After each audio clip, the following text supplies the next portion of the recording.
So every once in a while for fun, I will go onto Google and just start typing, did Tudor people or did the Tudors? And I'll see what the auto suggestions are. And it always kind of gives me insight into what people are wondering about the Tudors at any given moment. And so I just did that. And out of the top 10 things, the suggestions, half of them had to do with bathing and hygiene and did Tudor people smell and did Tudor people bathe and stuff like that. So I thought it would be fun to just chat a little bit about that. So if you're down with that, let's get started.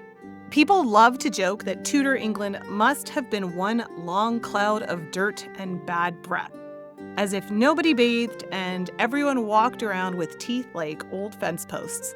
The funny thing is, the Tudors actually cared a lot about staying clean. Not in the modern 2 showers a day way, but in the I need to look presentable so people don't think I smell like a barn kind of way. They had routines and tools and tricks, and once you look closely at the evidence, the picture gets a lot more interesting. Bathing in Tudor England didn't always mean climbing into a tub of steaming water. For most people, the day started with a basin and a linen cloth. Hands, face, wrists, and neck were washed with plain water or a light herbal mixture. This wasn't a half-hearted splash of water either.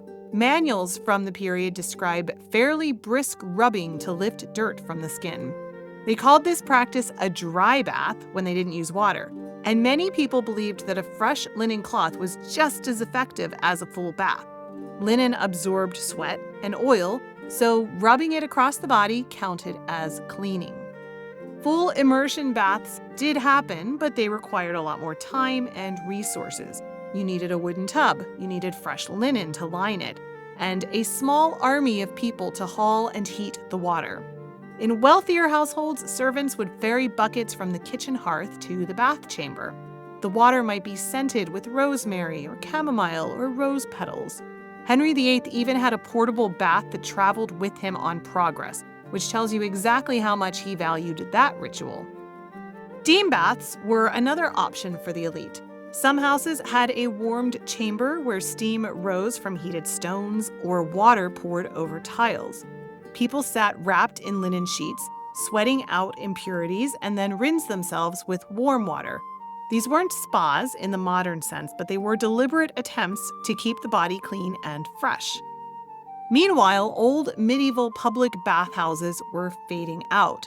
London had been full of them in earlier centuries, known as stews, and people used them socially. I did a whole episode on London stews a couple of years ago. I'll link to it in the notes below. But by the middle of the Tudor period, concerns about disease and moral behavior was leading to their decline. That didn't mean people stopped bathing, it simply meant that bathing went from being this communal activity into a more private household routine. Also, clean clothing mattered just as much as washing. Tudor people changed their linen shirts and smocks and shifts far more often than they took baths. Linen sat directly against the skin and absorbed sweat, so putting on fresh garments made you feel cleaner and smell cleaner. A person with well-laundered linen could go longer between deep baths without giving the impression that they lived in a pigsty. Hair care worked the same way. People didn't wash their hair often, but they combed it every day and used scented waters made from rosemary or lavender to freshen it. Teeth were another part of this daily routine. It's easy to imagine that nobody bothered, but the sources say otherwise. Most people would use a strip of linen to rub their teeth clean. It was simple and cheap and surprisingly effective. They dipped the cloth into mixtures that sounded like they came from a witch's pantry. Salt was common, so was sage. Charcoal appeared in many recipes, sometimes mixed with crushed rosemary or mint leaves. Some houses used burnt breadcrumbs ground into a powder. Others added pumice or powdered eggshells for extra grit. Metal toothpicks were popular among those who could afford them. Henry VIII owned fancy silver picks and used them often.